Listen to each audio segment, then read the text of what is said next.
You know, some prophecies aren't just predictions. They're more like a meticulously crafted five-act play.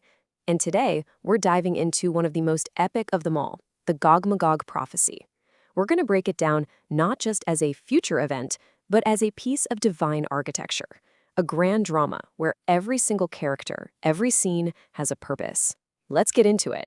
So, the story opens with this really powerful image. The curtain literally rises, but not on a battlefield. It's a scene of, well, almost unsettling peace. But you gotta notice that one crucial word: deceptive. This isn't just the calm before the storm, this is a carefully set stage. That tranquility, it's a key part of the plot, a brittle facade just waiting to shatter. And this slide right here, this captures the central tension perfectly. From our perspective, the mortal view, you just see a nation that's been restored, people living their lives in peace. But from that higher perspective, the divine architect's view, this very peace is the perfect backdrop for a worldwide demonstration of power. What looks like a quiet, happy ending is actually just setting the stage for a global trial. All right, so let's get into the first part of this drama, the prologue. This is where we meet our main players and we really start to understand the initial setup that gets this whole thing rolling. The source material introduces our main antagonist through this incredible parable. So picture this. You've got a prosperous village. Everything's going great.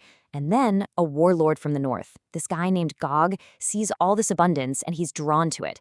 He thinks he's showing up for a feast of plunder and conquest. But here's the twist. He's actually an uninvited guest, summoned by a host he doesn't even know exists. He's a pawn in a much, much bigger game. So let's move into Acts 1 and 2 and see how this all builds. This is where the plot really starts to thicken. It's where our antagonist gathers his forces, the invasion begins, and the conflict truly ignites. This right here is such a key concept, the divine hook. So how exactly is this powerful warlord being controlled? The prophecy says that hooks are put in his jaws. Now, obviously, that's not literal. It's this powerful metaphor for how Gog's own predatory instincts, his greed, his ambition, his arrogance, are being used to pull him exactly where the divine architect wants him to go. He is absolutely convinced he's in charge, but he's being led the whole time. And he is not coming alone. Just look at this coalition he assembles. You've got the northern heartland of Magog, the ancient pride of Persia from the east, and then forces from the south and the distant flanks. This is no small regional conflict. This is a massive, encircling horde drawn from every direction. It's a storm gathering on the horizon, and it's designed to look completely and utterly overwhelming. And this is where the dramatic irony is just off the charts. You've got these two parallel plans happening at the exact same time. On one side, you have Gog's ambition, which is pretty simple, right? A smash and grab for gold and silver. He wants to cover the land like a storm cloud. But the divine strategy is so much bigger. It's about letting human pride swell to its absolute peak, just so that its inevitable collapse will serve as a lesson to the entire world. So you might be wondering, why does Gog think this land is such an easy target? Well, he sees unwalled villages. He sees weakness. But the source gives us another beautiful parable, the parable of the gardener. See, the land isn't protected by walls of stone. It's protected by the gardener's own presence. So what looks like total vulnerability to a predator is actually a sign of ultimate security. And that brings us to the turning point, Act 3, the climax. This is that heart-stopping moment where all of Gog's careful planning, his massive army, and his raw human ambition become completely and totally irrelevant.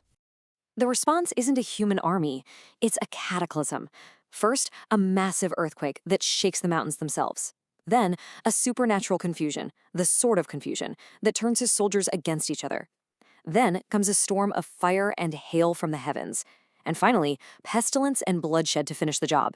It's swift, it's total, and it is utterly supernatural. This slide gives us this fascinating insight into what it calls the architectural pivot. Think about it.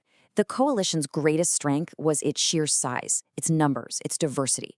But with that sort of confusion, that very strength becomes its fatal flaw. This massive horde literally turns on itself and just implodes from within. It is a perfectly engineered self-destruction. So after a climax that dramatic, the story shifts into its final acts. And this isn't just a quick wrap-up. This is the resolution. We're talking about the great cleanup and, most importantly, the big reveal of why this whole thing even happened.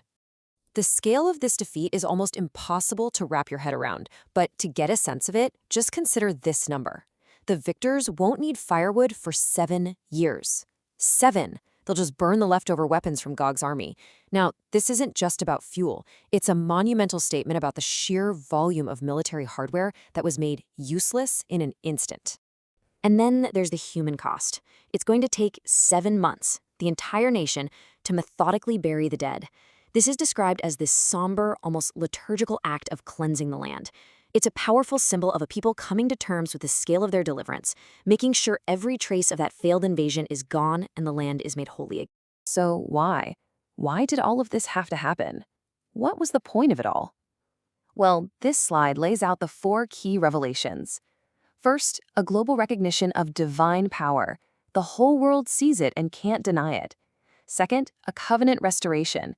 The people of the land now understand their security comes from their protector, not their own strength. Third, this leads to a deep spiritual renewal. And finally, it's the ultimate lesson on divine sovereignty over human pride. And what's really interesting is that this isn't the last time we hear these names. Gog and Magog basically become a symbol. They pop up again much later in the book of Revelation to represent the final, ultimate rebellion against divine authority. It just goes to show you that this theme, pride versus sovereignty, is a core conflict that plays out until the very end of the story. Which brings us to our final section, the epilogue. What are the core takeaways from this incredible 5-act drama? What is the architect's final lesson for all of us? The entire epic drama really boils down to 3 timeless insights. First, the master gardener is sovereign and can use even the pride of enemies for his own purposes. Second, the architecture of true security, it isn't built from physical walls. It's about a divine presence. And third, the ultimate goal is for everyone, everywhere, to know who is truly in charge.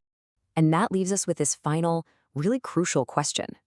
In a world that is obsessed with building walls, both literal and metaphorical, this ancient prophecy forces us to ask, what is true security? If it doesn't come from our own strength, from our own walls, where does it come from? That's a powerful thought to end on.